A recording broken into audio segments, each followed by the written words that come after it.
Hello and welcome to Rajya Sabha Television. You're watching The Big Picture with me, Frank Razan Pereira. Iran's Foreign Minister Mohammad Zarif held talks with his Indian counterpart in the national capital on Tuesday after New Delhi stopped purchases of Iranian oil this month in the wake of renewed US sanctions.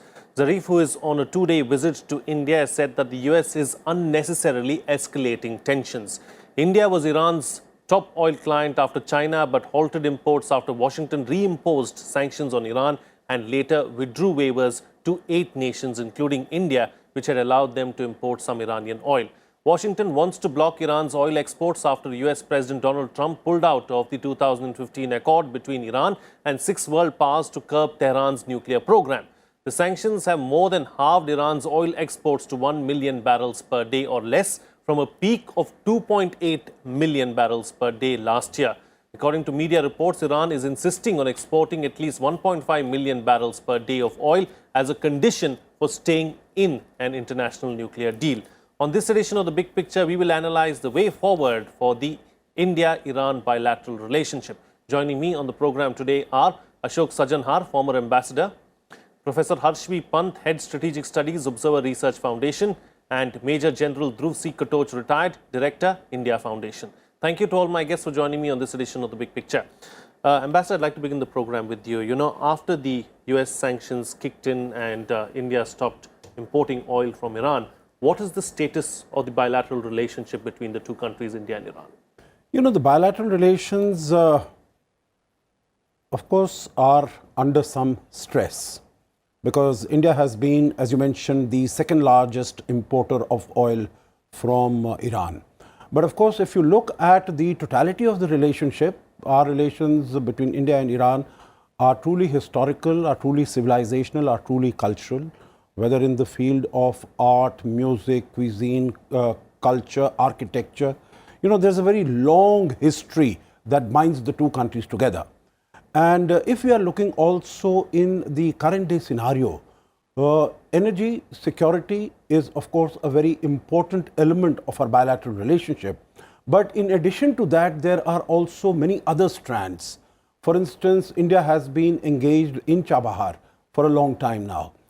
We started working on it in 2003, but of course, after the JCPOA was signed in 2015, then that has caught pace.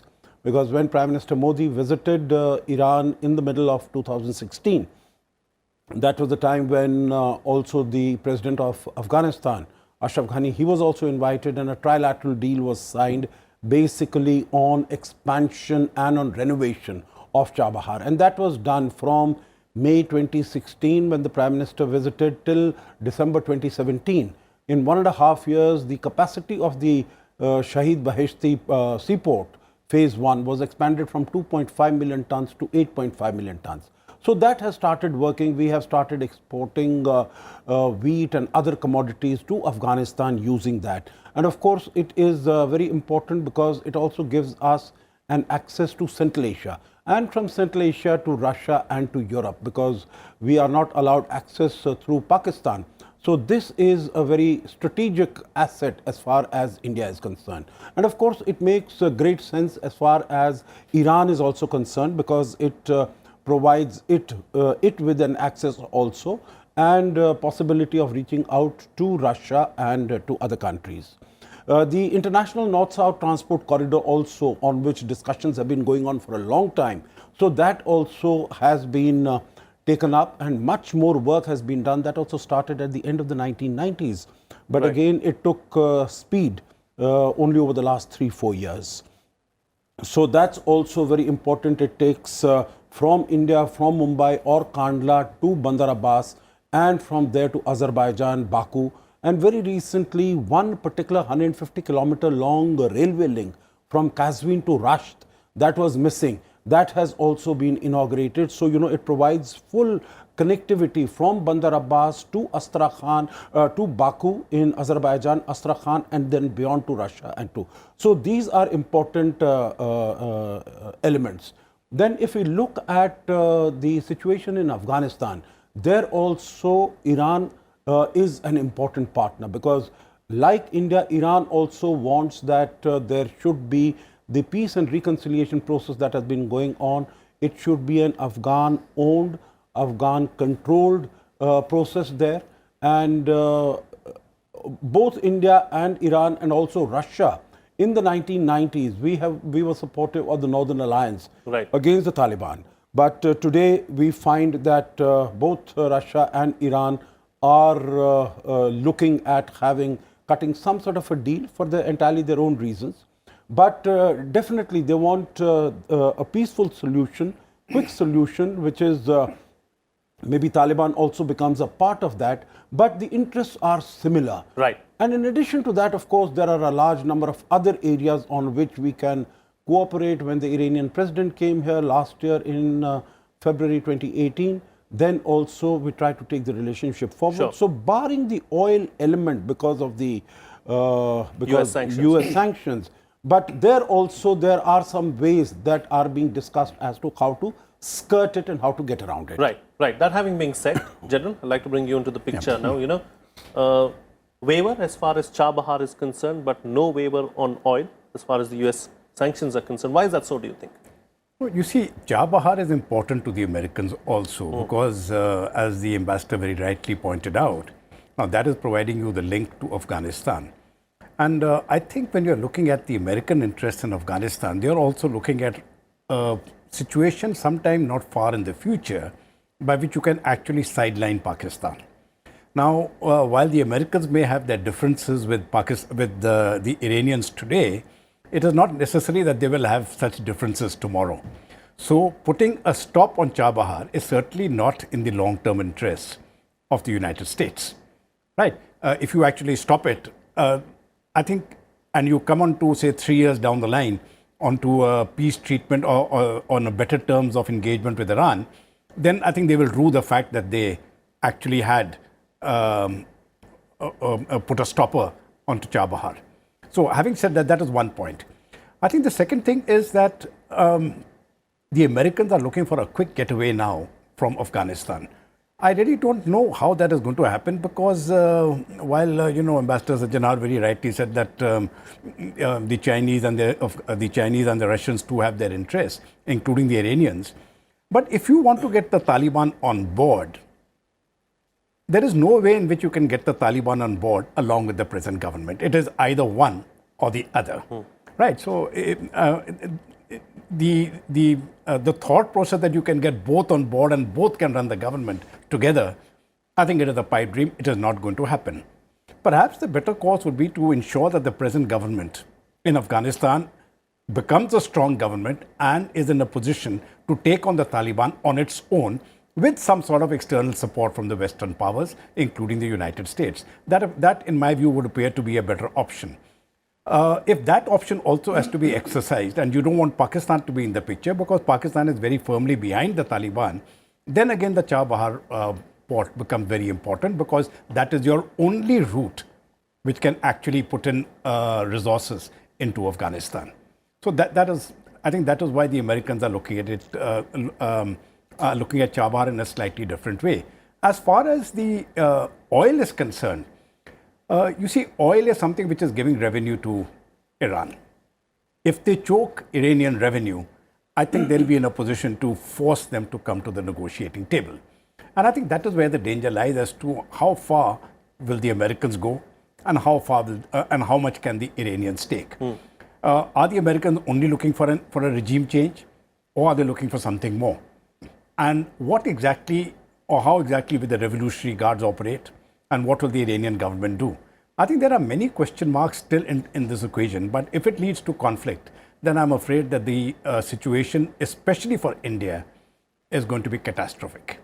Absolutely. We'll talk about, the way forward really as far as India and Iran are concerned. But before that, Professor, a thought on really the economic implications on Iran really after the US sanctions have kicked in, and can they survive this? I think all the data that has come out of Iran in the last few months points to a very grim picture as far as the Iranians are concerned, and the sanctions this time are particularly problematic because I think they are specifically targeted also. So Americans have not only looked at the range of sanctions which were to cripple the Iranian economy, But also one of the arguments that Americans have made is that resources should not go to, for example, the Revolutionary Guards, and so they are targeting their assets as well. So I think at some point, the expectation, which is a traditional an understanding that perhaps as the Iranian economy would crumble, you would have an insider revolution that might topple the regime on its own. You don't have to work your way around it militarily. But that can also go, the other way. If you tighten the screws more, then perhaps the rally around the flag effect happens, and so the Iranian regime may become more secure. So there is an argument both sides. But what is interesting, I think, is that at this point, what is also happening in terms of the larger regional environment, where you have just over the weekend tanker attacks happened. Now we don't know who did that. Investigations are still going on. But if that sort of a problem escalates, then there is an issue not simply about Straits of Hormuz, for example, but also about the larger regional energy supplies. And this affects not simply the region itself, but also the partners of the region, including India, including China, including other major powers that are beholden to the region for energy security. So I think what we are now looking at is a problem that was largely about Iran and to sort of cripple the Iranian economy, now being escalated or now becoming a potential flashpoint in the larger regional landscape. So the larger regional region gets embroiled in this binary between US and the Iranians. Of course, the Arab Gulf states have always had a different understanding, and they have always sided with Washington on this crisis. So there is a larger regional chessboard also, right, along absolutely, with Israel that is being shaped up. So I think that the point, if you look at the data, which is very similar to the data that we have seen in the past as well. Iranians have been through this a number of times, and there has been an extreme degree of resiliency in the Iranian regime that we have seen in the past as well. So it's not entirely evident that if you keep on tightening the screws, in and of themselves there is going to be a political change in the country, which I think many are expecting. But you also hear stories that Americans are preparing for a show of force. They have already sent a few of their bombers and Patriot missiles there, along with the aircraft carriers. There is also a report that their new military plans are being envisioned. So I think they are working on multiple fronts. The problem, of course, as has been pointed out, what happens if there is an accident, sure, or inadvertent escalation of the crisis, because Iranians also are, at least at this point, saber rattling. They are also saying that, look, we are also preparing ourselves militarily, we are also preparing ourselves politically. I think the visit of the Iranian foreign minister to India is a step in that direction, rallying the world community around. Sure, absolutely. So, the developments over the weekend, like pointed out by the Professor Ambassador, are quite alarming in nature. I mean, at the end of the day, we do not want anything to happen there in the Strait of Hormuz. But is the situation likely to worsen, do you think, with all this saber rattling that the Professor was talking about going on, with the US moving its aircraft carrier, Abraham Lincoln, and so on and so forth? Well, there are possibilities, because this is brinkmanship, really in the classical sense, being played by both the sides. But, if we look at it as to what is it that the United States is aiming for, what is its objective? And as has been mentioned by Harsh, I think it is definitely, either of the two situations it could be. One, a regime change, although, wherever regime changes have taken place, the United States should have realized, starting from Iraq to Libya to Egypt or to other places, nowhere has a regime change in that sense been successful to have brought in a regime that is more friendly towards the United States. So even if, Mr. Rouhani goes out, then what could be expected is a more hardline regime, because we have seen also in the very recent past that when the Mr. Rouhani came back, won the election in 2016 on the basis of the fact that 2015 JCPOA had signed, so sanctions will be removed and the living conditions of the people will improve. That did not happen. So in 2017, we had seen all these protests and demonstrations, and even these demonstrations by young women, sort of, taking off their rusari and something that is considered to be quite sacrilegious as far as the Iranian system today is concerned. And of course, there were bread riots, and because things were not available. So I think this seems to have given some sort of indication or hope to the Americans that, if the sanctions are reimposed again, they are pushed to the wall. then there will be again protest demonstrations and Rouhani might have to leave. The other is, like it happened in the case of North Korea, that if you apply the sanctions, they will be forced to come to the negotiating table. And as Mr. Trump has said, it's not only the nuclear program, but it's also the missile program that he wants to bring in, and it also wants to cover the so-called terrorist activities of the Iranian government, Hamas in Gaza and Hezbollah in Lebanon and so on and so forth. So these are the objectives that it is trying to get, but it might really not be able to get any of this. And of course, Israel is very happy at whatever is happening. Israel would be happy to launch preemptive strikes at Iranian establishments, whatever is known about the nuclear establishment. So anything could really happen, either intentionally or unintentionally, accidentally. Sure. And then it is not going to be limited only to these two countries, but it's going to be a much bigger there's definitely going to be a spillover to the other countries as well. Yeah, so the situation is extremely volatile at this point in time is what you're suggesting. Absolutely. Right. Absolutely. General, let me bring you into the picture then. So what happens to the nuclear deal? Let's not forget that the Americans unilaterally pulled out of this nuclear deal. The others are still part of it. Europeans are with the Iranians. There's also China who's backing Iran at this point in time. You see, this nuclear deal was, this entire the plan of action which they had done, the joint plan of action, it was supposed to be there for 10 years. That means it started in 2015, and by 2025, it was supposed to be completed. And there were certain controls placed on various aspects of Iran's nuclear program. Now, as of now, the Iranians have said that they will also be pulling out, but they have taken no action. But I think at some point of time, something has to give.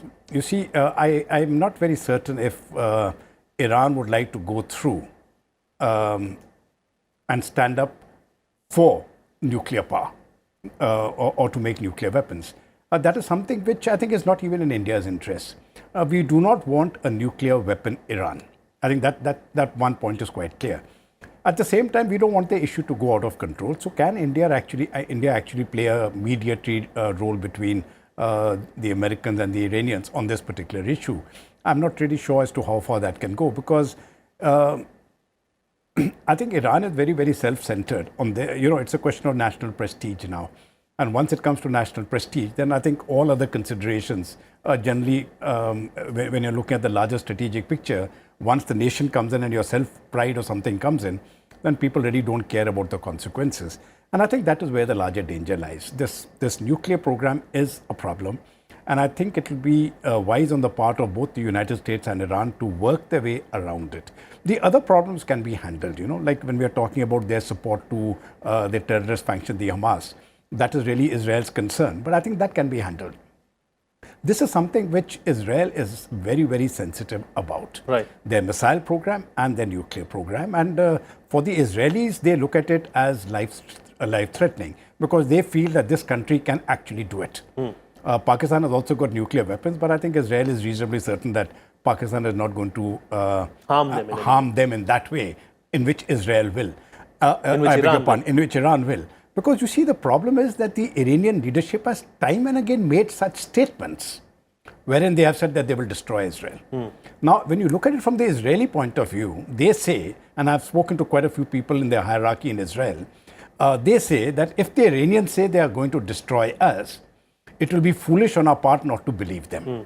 So I think there has to be some sort of a pullback from the Iranian side also, in terms of giving out positive vibes to say that these nuclear weapons or whatever our facilities are will never be used against Israel. Sure. Or something like that. I mean, you've got to change the dialogue. So this is one part. Little bit of give and take. Yes. But the second thing, I think, which is slightly more dangerous, which Professor Harsh just brought out, you see, the damage which was caused to these 4 tankers yesterday.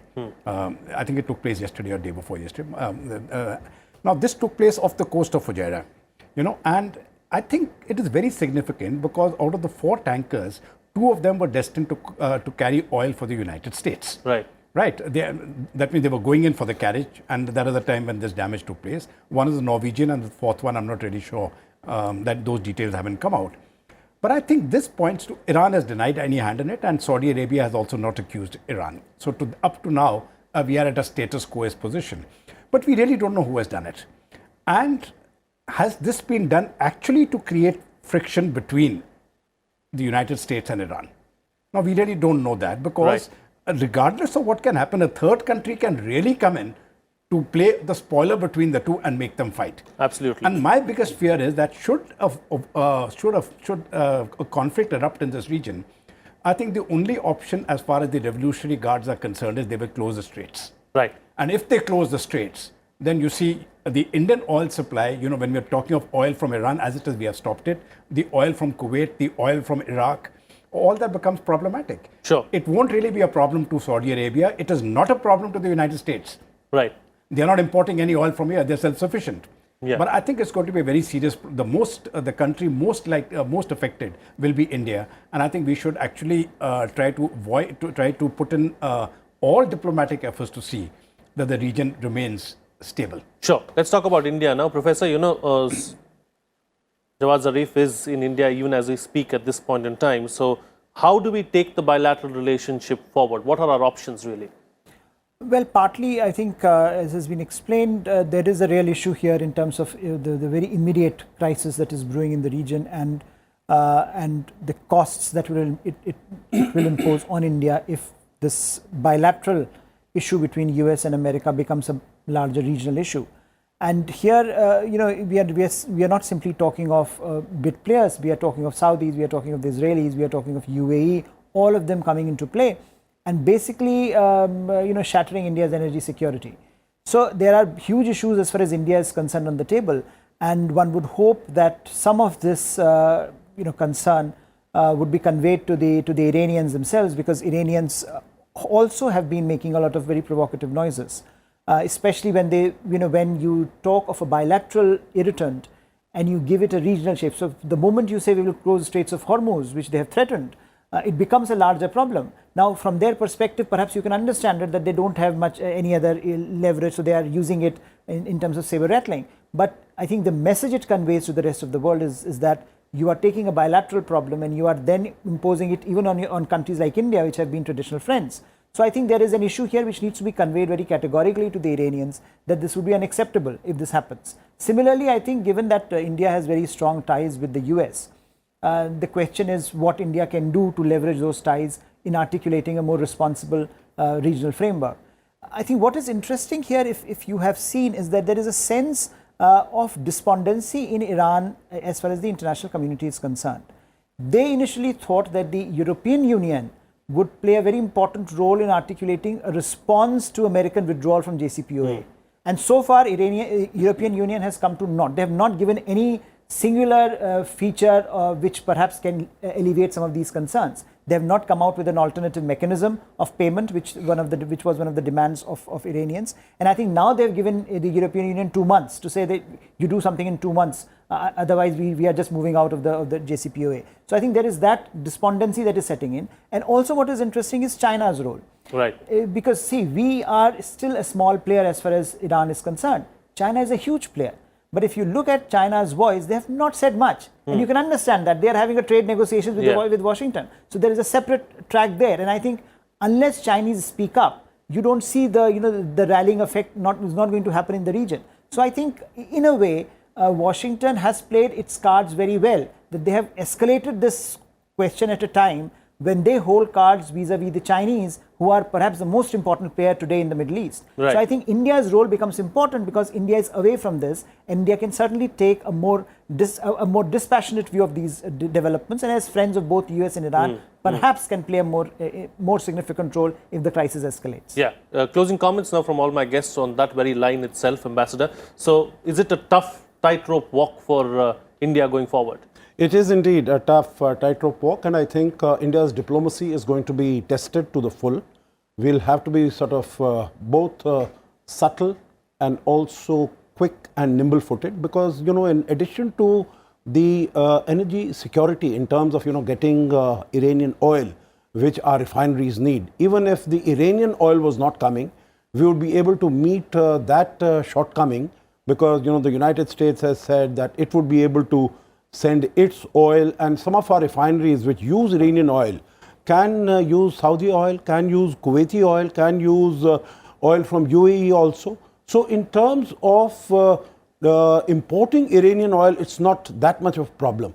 But pricing is a huge problem because Iran is giving us much better terms, much better conditions, both in terms of payment for the oil as also in terms of the shipment and the insurance. So that is something that we need because it is at a very competitive price, and if you are getting it from some other sources, then that price is not all that competitive as we are getting it from Iran. So I think this is also a point that has to be brought forward, that has to be made to our other interlocutors as far as the United States is concerned, from where they expect that the oil price has to play a very significant role as far as India's economic development growth is concerned, as also as far as our social stability is concerned. Because if we are getting it, as we are discussing hypothetically, Straits of Hormuz does get closed or something, our prices here are going to skyrocket. And that is going to be very, very difficult, not only economically, but also politically and socially for India. So we are in a difficult situation, and we have to sort of, continue our channels of communication, both the United States, to extend our waiver in whatever way it is possible with Iran, and also to see whether from the high seas, if Iran is able to get its oil on the high seas, whether we might be able to lift it off the high seas again at competitive prices. Sure. General, so what does the Iranian foreign minister's visit to India tell us? I think the Iranians are concerned, and so is India, because amongst all the countries here which are going to be impacted, I think India is going to be the worst hit. This is hitting out. It is not simply the question of oil. The ambassador has said the oil will cost more. We can afford that cost. So I don't think it is the cost really matters, so long as the oil keeps coming. Now, what happens if the oil stops coming? You see, that is the challenge. The challenge is not that the oil supply is coming. The challenge is if the oil supply stops because something happens in the Straits.